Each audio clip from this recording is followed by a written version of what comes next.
The stars twinkled against the vast darkness as the USS Defiant glided through space. Lieutenant Commander Jack Miller stood on the bridge, his blue eyes fixed on the main screen. Today was big. After years of sending signals into space, humans were finally meeting aliens face to face. 10 minutes until we reach the meeting point, sir, said Officer Lisa Bennett from her station. Her fingers moved quickly over the control panel as she monitored incoming transmissions. Jack nodded. All systems. Ready? Yes, sir, Sam Wright replied. As chief engineer, Sam had worked endless hours to make sure the Defiant was in perfect shape for this historic meeting. He and Jack had been friends since their academy days, always looking out for each other. Jack felt uneasy. Something didn't seem right. The Vraxians had agreed to peaceful talks, but their messages had been short and cold.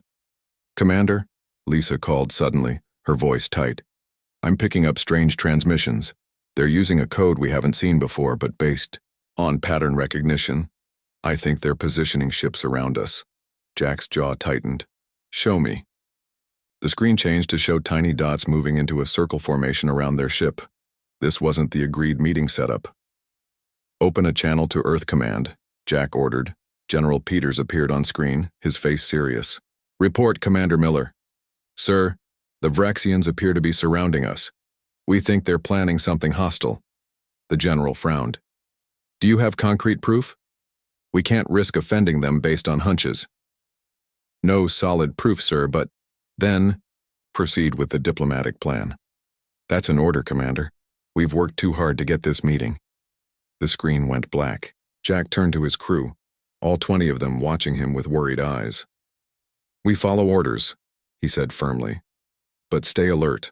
Weapons on standby, shields at maximum. The minutes ticked by slowly. Then a massive ship appeared in front of them, at least 5 times the size of the Defiant. It was shaped like a giant beetle with a hard outer shell and strange glowing parts. That's bigger than we expected, Sam whispered. A harsh clicking sound came through their speakers. The computer translated, Human vessel. Prepare for boarding. Your captain will meet with High Commander Vextra. Jack glanced at Dr. Amanda Foster, their xenobiologist. What do we know about their physical appearance? They're insect-like, she explained quietly. 6 limbs, hard exoskeletons, compound eyes. They communicate partly through clicks and movements. And they're very logical. They don't understand emotions well. Jack nodded and stepped forward. This is Lieutenant Commander Jack Miller of Earth Vessel Defiant. We accept your invitation and look forward to peaceful talks. 6 crew members, including Jack, prepared to board the Vraxian ship. Sam grabbed Jack's arm before he left. Something feels off, Jack. Be careful in there. Jack smiled at his friend. Always am. The boarding team entered the Vraxian ship through a long tube connecting the vessels. Inside, the air was thick and smelled like wet leaves. The walls pulsed with a greenish light. 4 Vraxians waited for them. They stood on their hind legs, nearly 7 feet tall, with hard green-brown shells and large faceted eyes. Their upper limbs ended in 3-fingered hands. Welcome, clicked the tallest one, its words translated through the human's devices. I am Subcommander Krelvex. You will follow. The humans walked behind the aliens through winding corridors. Jack noticed there were no chairs or tables. The Vraxians preferred to stand. They entered a large chamber where dozens of Vraxians lined the walls. A massive Vraxian sat on a raised platform. Its shell was dark red with gold markings. Human delegation approaches, announced Krelvex. Jack stepped forward. High Commander, we bring greetings from Earth. We hope this meeting marks the beginning of friendship between our species. The High Commander's eyes gleamed coldly. Friendship? We have studied your kind, human. You are soft, emotional, weak. Jack's smile faded. I think you misunderstand. No, interrupted the High Commander. It is you who misunderstands. This is not a meeting. It is an assessment. Suddenly, hidden doors opened. Dozens more Vraxian warriors rushed in, weapons raised. We need strong allies or easy conquests, clicked the High Commander. You appear to be the latter. Jack reached for his communicator. Defiant. It's a trap. Battle stations. Weapons fire erupted. 2 of Jack's team fell immediately. Through his earpiece, he heard shouting on the Defiant. They were under attack too. Run! Jack shouted, firing his laser pistol as they retreated toward the docking tube. But the Vraxians were faster. Jack watched in horror as they grabbed Sam, dragging him away. Jack! Sam shouted, struggling against his captors.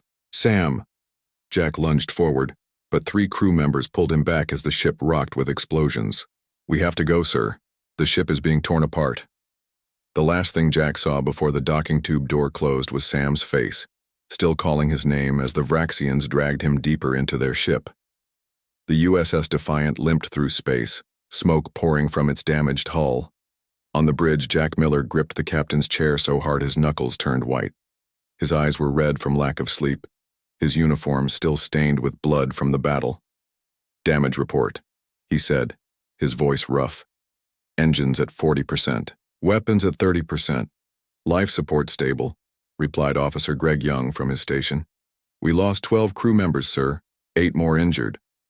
Jack closed his eyes briefly. Each loss weighed on him like a stone. But one name haunted him most. Any word about the prisoners? He asked. Lisa Bennett shook her head. Nothing confirmed, sir. But based on the transmissions we intercepted, we believe they took 7 prisoners, including Chief Wright. Jack nodded, trying to keep his face calm though his stomach twisted. Sam was more than just his chief engineer. He was his oldest friend. Set course for Earth, Jack ordered. We need repairs and a plan. 2 days later, Jack stood in the command center at Earth Fleet headquarters. General Peters and 5 other officers sat across from him, their faces grim as they reviewed the mission footage. So it was a deliberate trap, General Peters said, pausing the video on the image of the Vraxian High Commander. They never intended peaceful contact. No, sir, Jack replied. They wanted to evaluate our strength. They found us, lacking in... Uncomfortable silence filled the room. Humanity had prepared for this first contact for years, hoping for friendship or at least peaceful coexistence. Instead, they found enemies who saw them as weak prey. We need to rescue our people, Jackham said firmly. Request permission to lead a rescue mission. General Peters exchanged looks with the other officers. Commander Miller, I understand your concern, but we're talking about potentially starting an interstellar war. The Vraxians have technology we barely understand and numbers we can't match. So, we just abandon our people? Jack's voice rose slightly. No one is saying that, the general replied, but we need more information before we can act. Dismissed for now, Commander. Jack left the room, his body tight with frustration. In the hallway, Intelligence Officer Carrie Jones waited for him. Her short brown hair framed a serious face with sharp eyes that missed nothing. Commander Miller, she said, I need to show you something.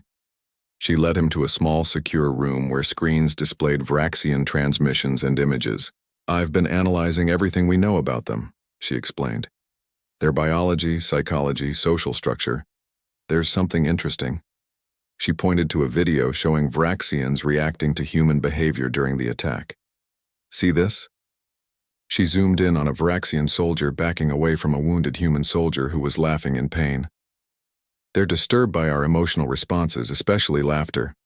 To them, it's not just strange, it's frightening. Jack leaned closer.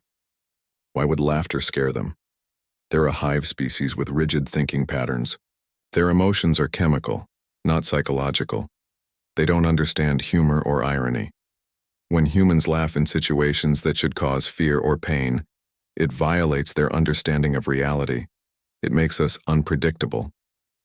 Jack felt something spark in his mind. Could we use that? Carrie nodded slowly. I think so. Conventional warfare might not work against their superior numbers and technology, but psychological warfare, that might be our advantage. Jack straightened up, a plan forming. I need to assemble a team.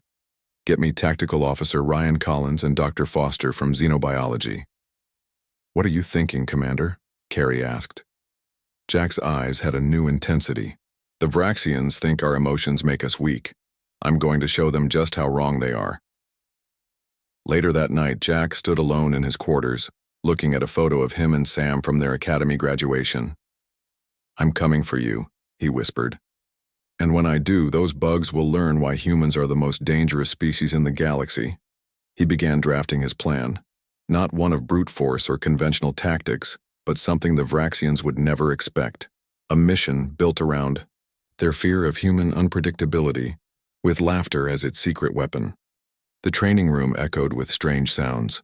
Laughter, singing, shouting, and jokes filled the air as Jack watched his team practice. They weren't training with weapons today. They were training with something the Vraxians feared more: human emotions. Louder. Jack called to Ryan Collins, who was practicing battle cries mixed with jokes. "They need to hear your laughter over their own screams." Ryan nodded and tried again, his voice booming through the room. Tall and solid with short blonde hair, Ryan was the best tactical officer in the fleet. Now he was learning to use laughter as a weapon. Across the room, Dr. Amanda Foster worked with special equipment. She adjusted dials on a small device that hung around her neck. "What's that?" Jack asked, walking over. Amanda smiled. Her curly red hair was pulled back in a practical ponytail. "I call it the amplifier. It takes the sound waves from our laughter and modifies them to hit the exact frequencies that disturb Vraxian nervous systems." She turned it on and laughed. The sound came out strange and almost painful, even to human ears. "Impressive," Jack said. "Will it work through their exoskeletons?" "Their hearing organs are actually quite sensitive," Amanda explained. "That's why they communicate with such subtle clicks. This should feel like nails on a chalkboard to them, but much worse." Jack nodded, pleased. Then he moved to where Carrie Jones was studying Vraxian prison layouts on a large screen. "Any luck pinpointing their location?" he asked. Carrie pointed to a moon orbiting a large gas planet. "Our intelligence suggests they're being held here on Krell 9. It's a small moon that houses a Vraxian research station. The prisoners are likely in this section." She highlighted a building near the center of the compound. "Guards?" Jack asked. "About 50 based on heat signatures. But they'll call for backup if there's trouble." Jack studied the layout. "We'll need to create enough confusion that they can't organize an effective response." Lisa Bennett joined them, carrying a small device. "I think I can help with that," she said. "I've been working on hacking their communication systems. This device will let us broadcast on their frequencies and even mimic their command codes." "So we can give false orders?" Jack asked. Lisa nodded. "Exactly. Between that and the sonic disruption from Amanda's devices, we should be able to create total chaos." Jack smiled. His team was coming together perfectly, each bringing different skills, but all united by one purpose: to save their friends and teach the Vraxians a lesson about human ingenuity. The door opened and General Peters walked in. His face was serious as always. "Commander Miller, a word?" He gestured to the hallway. Outside, the general's voice was low. "Earth Command is concerned about your approach. Psychological warfare against a species we barely understand is risky. With respect, sir, conventional tactics would fail against their superior numbers," Jack replied. "This gives us a fighting chance." "And if it doesn't work? If you just make them angrier?" "Then we're no worse off than we are now," Jack said firmly. "But if it does work, we save our people and show the Vraxians that humans aren't to be underestimated." The general studied him for a long moment. "You have 48 hours. If you're not back by then, we'll assume the mission failed."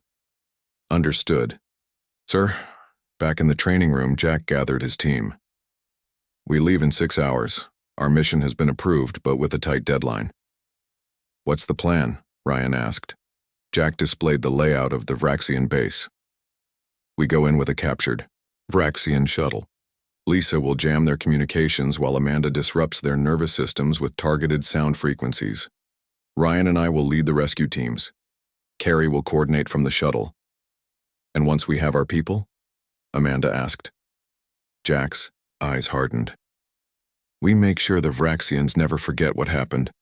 We want them to remember that when they took our people, they didn't just make enemies. They made enemies who can turn their own fears against them." He looked at each team member. Any questions? They all shook their heads, faces determined. Then, get ready. In 6 hours we show the Vraxians why humans are the most terrifying species in the galaxy. The stolen Vraxian shuttle approached the moon Krell 9, its engines humming softly. Inside, Jack and his team made final preparations. They wore dark combat suits with special modifications that Amanda had designed. We're entering their sensor. Range, Carrie said from the pilot's seat. Ready with the identification codes, Lisa. Lisa nodded, her fingers dancing over the communication panel. Transmitting now. Code reads as supply ship VX-42, scheduled delivery. Everyone held their breath. If the codes didn't work, they would be blasted out of the sky in seconds. A harsh clicking sound came through the speakers. The computer translated. Supply ship VX-42, you are cleared for landing pad 3. Collective sighs of relief filled the small cabin. That was the easy part, Jack reminded them. Lisa, start the communication disruption as soon as we land. Amanda, get those sonic devices ready. The shuttle touched down gently on the landing pad. Through the view screen they could see Vraxian guards approaching. Showtime, Ryan whispered. Lisa activated her device. Immediately the comm channels filled with static and garbled messages. The guards outside stopped, clearly confused by their suddenly malfunctioning communicators. Jack, Ryan, and Amanda moved to the shuttle door, while Carrie stayed behind to coordinate. Each of them wore the small sonic amplifiers around their necks. Remember, Jack said quietly, we move fast, stay together, and use their fear against them. Ready? They nodded, faces determined. The door hissed open. 2 Vraxian guards stood directly in front of them, mandibles clicking in confusion. Jack stepped forward and did something completely unexpected. He smiled widely and began to laugh. The sound, enhanced by Amanda's device, came out distorted and unnatural. The effect on the guards was immediate and dramatic. They stumbled backward, their large compound eyes widening.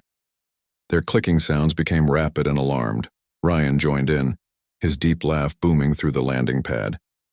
Amanda activated a recording of children singing a nursery rhyme, a sound that their research showed was particularly disturbing to Vraxians. The guards raised their weapons, but their limbs were shaking.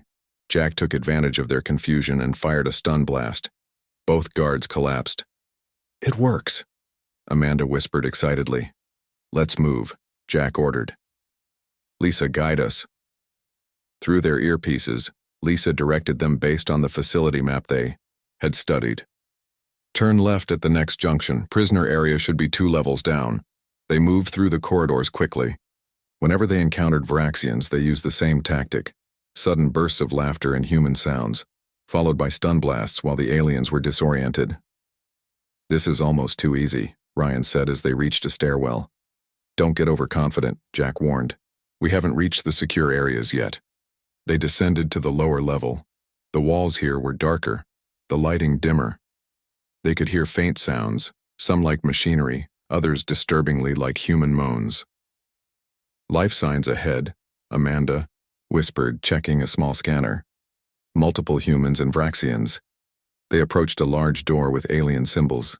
Lisa's voice came through their earpieces. That should be the main detention area. I'm working on the lock remotely. After a tense minute, the door slid open. What they saw made them freeze. It was a large laboratory. Glass cells lined the walls, each containing a human prisoner. Scientists moved between the cells, taking notes as they observed their captives. In the center cell was Sam Wright, Jack's missing friend. But Sam wasn't cowering in fear. Despite visible injuries, he was standing at the glass, telling jokes to a clearly agitated Vraxian scientist. Even through the glass, they could see the Vraxian's discomfort as Sam laughed at his own punchlines. A group of Vraxian guards noticed the open door and turned toward Jack's team, weapons raised. Now, Jack commanded. All 3 activated their sonic devices at maximum power and began to laugh. The sound bounced off the walls, amplified and distorted into something truly alien and terrifying. The effect was beyond what they had hoped for. The Vraxian guards dropped their weapons, some covering their hearing organs. The scientists backed, Away from the cells, mandibles clicking rapidly in what could only be panic. Jack stepped forward, still laughing, his weapon aimed at the lead guard. "And that," he said with a grin that showed too many teeth, "was just mine at one." Chaos filled the laboratory as the Vraxian guards cowered from the humans' laughter. Jack motioned to Ryan, who quickly began stunning the disoriented aliens one by one. Amanda rushed to the control panel that operated the cell doors. "I need to figure out how to open these," she called over the noise. Jack nodded and moved toward Sam's cell, his eyes locked on his friend. Sam looked thinner, with dark bruises on his face and arms, but his eyes were bright and alert. "Took you long enough?" Sam said through the glass, his voice faint but steady. "Traffic was bad," Jack replied with a grin. He tapped his earpiece. "Lisa, we need these cells open now." "Working on it," Lisa's voice came through. "The system's complex, give me 2 minutes." A loud alarm suddenly blared through the facility. Red lights flashed along the walls. "We may not have 2 minutes," Ryan warned, stunning the last guard. "That sounds like a base-wide alert." Jack turned to one of the Vraxian scientists who was still conscious but paralyzed with fear in a corner. The alien's large compound eyes darted nervously. "You," Jack said, approaching slowly. "You speak our language?" The Vraxian's mandibles clicked rapidly. "Yes, I am Research Director Zex Kur." "Open the cells," Jack demanded. "I cannot. Only security has that authorization." Jack smiled in a way that wasn't friendly at all. Then he began to laugh quietly, the sound growing louder as Amanda's device amplified it to the painful frequency they had discovered. The Vraxian scientist pressed against the wall, trembling visibly. "Please stop. That sound, it disrupts our neural pathways." "The cells," Jack repeated, still smiling. "Emergency override is voice-activated," the scientist said quickly. "Command sequence in our language only." Jack gestured to the control panel. "Do it." The Vraxian hurried to the panel and emitted a series of clicks and chirps. The glass doors slid open immediately. Sam stepped out first, wincing slightly from his injuries. The other 6 human prisoners followed, looking weak but determined. "Sam," Jack said, gripping his friend's shoulder. "You okay?" "Better now," Sam replied. He looked at the sonic device around Jack's neck. "So you figured it out too?" "Figured what out?" Sam grinned. "That these bugs can't stand human laughter. Been driving them crazy with dad jokes for days. They put me in isolation and labeled me psychologically hazardous." Jack couldn't help laughing genuinely. "You're telling me you weaponized dad jokes before we even got here?" "Hey, gotta use what you've got," Sam shrugged. The worse the joke, the more it bothered them. They called me the mind-diseased one. Amanda approached, handing out small, sonic devices to the freed prisoners. "Here, everyone take one. They'll help keep the Vraxians at a distance." A voice blared through the facility's speaker system, harsh clicks translated to English. "Attention all security personnel. Human prisoners have escaped. They are using psychological warfare tactics. Do not listen to their vocal emissions. Kill on sight. Repeat, kill on sight." "That's our cue to leave," Ryan said. Jack nodded. "Lisa, we need an exit route." "Main corridor is filling with guards," Lisa reported through their earpieces. "But there's a maintenance tunnel 2 doors down on the right. It should lead toward the landing pads." They moved quickly, helping the weaker prisoners. Sam kept pace with Jack despite his injuries. "What exactly did you do to them?" Jack asked as they ran. "Told them about knock-knock jokes, sang 99 bottles of beer, did some stand-up comedy," Sam explained. "They couldn't understand why I found pain and fear funny. It literally broke their brains a little. One scientist actually fled the room when I started singing Happy Birthday." Jack's plan was working even better than he'd hoped. If one human laughing could cause such distress, what would happen when they really unleashed their strategy? They reached the maintenance tunnel entrance, just as a squad of heavily armed Vraxian troops appeared at the far end of the corridor.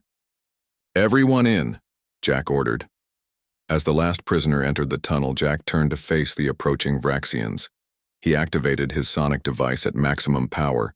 Then he did something that would haunt the Vraxian nightmares for generations.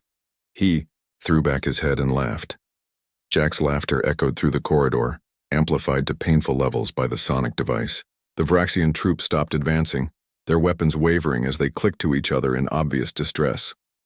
Some backed away, their large eyes darting frantically.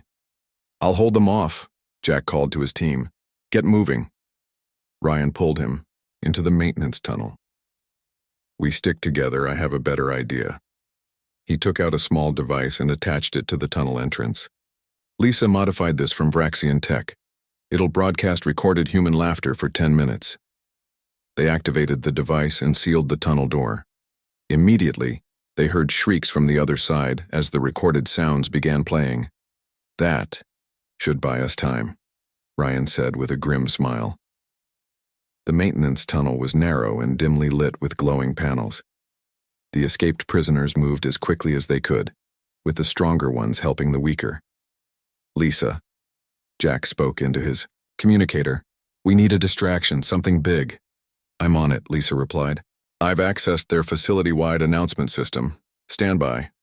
Suddenly, the speakers throughout the base came to life. The sound of human children singing "Ring Around the Rosie" echoed everywhere, followed by the recording of a human birthday party with laughter, cheering, and clapping. "That's creepy," Sam said, wincing at the sounds.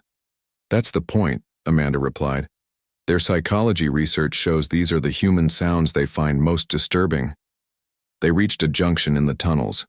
Lisa guided them through their earpieces. "Take the left path. It leads to a maintenance exit near landing pad 2. Carrie has the shuttle engines running." As they moved, Jack noticed Sam was studying the walls. "What are you looking at?" "Their technology," Sam replied. "I've been watching how it works during my captivity. These panels control environmental systems." He pointed to a glowing section. "This whole section controls atmosphere, lighting, and gravity settings." Jack raised an eyebrow. "Can you use it?" Sam grinned. "Thought you'd never ask." He pried open a panel and began manipulating the alien controls. During torture sessions, I noticed the scientists had to take breaks when the lighting shifted. Their compound eyes are sensitive to sudden changes. The lights in the corridor ahead began to flicker rapidly. Sam adjusted another control and the gravity fluctuated, becoming lighter then heavier in waves. "That should make it hard for them to coordinate," Sam said proudly. They continued forward, hearing confusion spreading through the facility. Through various junctions and vents, they could see Vraxians stumbling in the fluctuating gravity, some shooting at shadows as the lights pulsed. Lisa's voice came through their earpieces again. "I've intercepted their communications. They're completely disoriented. Some guards are reporting human ghosts in multiple sections." "Perfect," Jack replied. "Where's the nearest armory? We might need more firepower."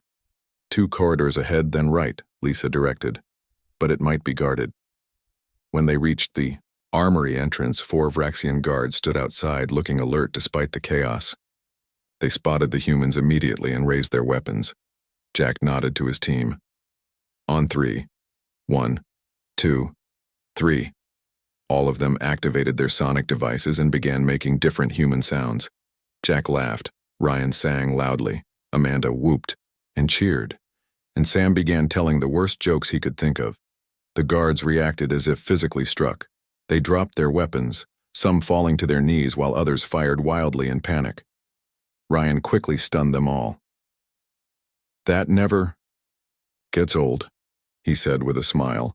They entered the armory and distributed weapons to everyone capable of using them. Sam found something particularly interesting: a Varaxian sonic disruptor. "This is what they used on us during capture," he explained, examining it. "But I think I can reverse its effects." He worked quickly, modifying the device. "There. Now, it should amplify our voices even more." Jack looked at his friend with admiration. "Remind me to recommend you for a promotion when we get home." Sam grinned. "If we get home." "When?" Jack corrected. He addressed the group. "We're almost to the landing pad. Stay together, keep your devices active, and remember, when in doubt, laugh. It's the most terrifying weapon we have against them." They moved out, heading toward freedom, leaving confused and terrified Vraxians in their wake. The facility that was meant to be their prison had become something else entirely, a demonstration of humanity's most unexpected strength. The group moved quickly through the corridors, their confidence growing with each successful encounter. Jack led the way with Sam beside him, while Ryan guarded the rear. The freed prisoners were looking stronger now, armed with weapons and sonic devices. "We're approaching the final section before the landing pad," Lisa's voice informed them through their earpieces. "But I'm detecting a lot of movement ahead. They're gathering forces to cut you off." Jack paused at a junction, peering carefully around the corner. What he saw made him pull back quickly. "At least 20 guards in full combat gear," he whispered. "They're setting up a blockade." "Can we go another way?" Amanda asked. Lisa responded immediately. "Negative. All other routes are sealed or heavily guarded. They're learning our tactics." Sam studied the modified sonic disruptor in his hands. "Maybe we can boost the power," he suggested. "Create one massive sonic blast instead of our individual devices." "Would that work?" Jack asked. "In theory," Sam replied. "But we'd need to link all our devices together and find a way to broadcast the sound through the entire section." Amanda pointed to a ventilation duct overhead. "The environmental system. If we can access it, we could use it as a delivery system for the sound." Jack nodded. "Ryan, help me get this vent open." They worked quickly, removing the cover of a large ventilation duct. Sam connected their sonic devices to his modified disruptor, creating a makeshift but powerful sound system. "Everyone record your best laugh," Sam instructed. "We'll combine them for maximum effect." Each team member recorded a different type of laugh: Jack's deep chuckle, Ryan's booming laugh, Amanda's musical giggle, and Sam's mischievous cackle. Sam worked quickly to combine them into one unsettling sound that shifted between all four. "Ready?" Sam announced after a few minutes. "But we'll only get one shot. The power surge will burn out the devices." Lisa's voice came through with urgency. "More troops are coming. Whatever you're planning, do it fast." Jack looked at his team. "Once we trigger this, we run for the landing pad. No stopping, no matter what. Everyone clear?" They all nodded. "Do it," Jack ordered. Sam activated the combined device and placed it inside the ventilation duct. For a second, nothing happened. Then a strange, multi-layered sound of human laughter began to pour through the environmental system. It started soft but quickly grew to an overwhelming wave of sound, echoing through every corridor and room. Through the junction, they could see the Vraxian guards dropping their weapons, some falling to the ground while others fled in panic. The sound was far more powerful than their individual devices had been. "Now!" Jack shouted. "Move!" They ran forward, passing the disoriented guards without slowing. The laughter continued to echo all around them, growing distorted and more unnerving as it bounced through the metal ducts of the facility. They burst through a final door and emerged onto the landing pad. The shuttle was there, engines running, with Carrie at the controls. "Hurry!" she called through the open door. They were halfway to the shuttle when a new group of Vraxians appeared, elite troops wearing special headgear that seemed to protect them from the sonic attack. "They've adapted," Ryan shouted, raising his weapon. The elite Vraxian squad opened fire. Energy bolts sizzled past them, hitting the ground near their feet. The humans returned fire, but the Vraxians were well trained and using the landing pad structures as cover. "We're pinned down," Amanda called as they took shelter behind cargo containers.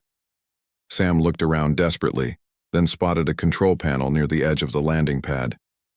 "Cover me," he shouted to Jack. "What are you doing?" Jack called back. "Improvising," Sam replied. He darted from cover, dodging energy bolts as he ran to the control panel. The Vraxians focused their fire on him, but Ryan and the others provided covering fire, keeping the aliens' heads down. Sam reached the panel and began working frantically. "Whatever you're doing, hurry up," Jack shouted, stunning a Vraxian who had moved too close. Sam's fingers flew over the alien controls. "Almost got it." Suddenly, the artificial gravity on the landing pad reversed. Everything not bolted down, including the Vraxian troops, began floating upward. The humans, warned by Sam's actions, had grabbed onto fixed structures. To the shuttle, Jack ordered. Use the handholds. They pulled themselves along fixed rails toward the waiting shuttle, while the Vraxian troops flailed helplessly in the air. The team pulled themselves along the fixed rails toward the shuttle, fighting against the bizarre feeling of reversed gravity. Above them, the Vraxian elite troops tumbled helplessly through the air, firing their weapons wildly. Almost there, Jack called, reaching the shuttle door first. He helped the others inside one by one. Sam was the last to arrive, grinning, despite his exhaustion. That trick won't last long, Sam warned as Jack pulled him inside. They'll reset the gravity controls soon. Carrie didn't wait for instructions. As soon as the door sealed, she fired the engines and the shuttle lifted off. They were barely clear of the landing pad when the gravity reset, sending the floating Vraxians crashing to the ground. We've got company, Lisa warned from the sensor station. 3 Vraxian fighters launching from the main base. The shuttle rocked as energy beams flashed past them. Carrie's hands flew over the controls, taking evasive action. They're faster than us, she reported grimly. We can't outrun them to the jump point. The shuttle shook again as a shot grazed their shields. In the main cabin, the freed prisoners looked terrified. They had come so far only to be shot down before reaching safety. Jack refused to give up. Lisa, can you still access their communication systems? Yes, but they've changed their security codes. I can broadcast, but not send false commands. Jack smiled. Broadcasting is all we need. Sam, I need your voice and everyone else's. We're going to give them something to remember. Sam caught on immediately. One final psychological attack? Exactly. They gathered around Lisa's communication console. Jack spoke clearly, his voice firm with conviction. Attention Vraxian forces. This is Lieutenant Commander Jack Miller of Earth Fleet. What you experienced today was just a small demonstration of humanity's capabilities. You thought our emotions made us weak. But now you understand. They make us unpredictable and dangerous. He nodded to the others, who all began laughing at once. Different pitches, different styles, creating a chorus of human emotion that they knew would disturb their pursuers. This is just minute 1 of your encounter with humanity, Jack continued over the laughter. We now understand your weaknesses. We know what you fear, and we are coming back, not just for revenge, but to show you that your understanding of species development is fundamentally flawed. The pursuing ship's fire became erratic, some shots going wide as the pilots heard the broadcast. You have a choice, Jack said, his voice growing stronger. You can continue this fight and face the full force of humanity's emotional warfare, or you can reconsider your approach to interspecies relations. The shuttle broke through the moon's atmosphere into open space.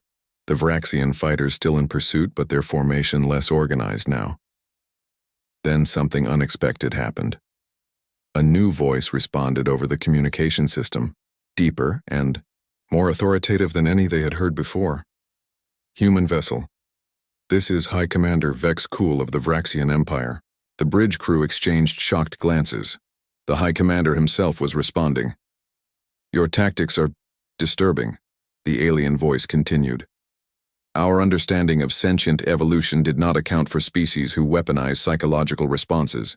You have proven unexpected. One of the pursuing fighters suddenly exploded, hit not by the humans but by a massive Vraxian battleship that had just appeared.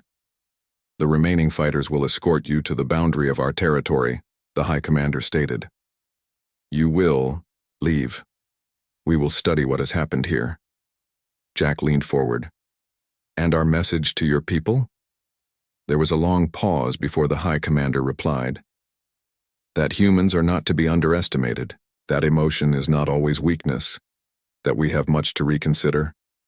As the shuttle continued toward safety, escorted rather than pursued, Jack looked around at his team, at Sam's bruised but triumphant face, at Ryan's relieved smile, at Amanda's tired but proud expression, at Lisa and Carrie's looks of disbelief. Well, he said with a small smile, I think they'll remember us. Sam chuckled. Minute 1 was pretty impressive. I can't wait to see what they think Minute 2 looks like. The shuttle jumped to light speed, leaving behind a Vraxian empire that would never again mistake human emotion for weakness, and would tell stories for generations about the day that human laughter became the most terrifying sound in the galaxy.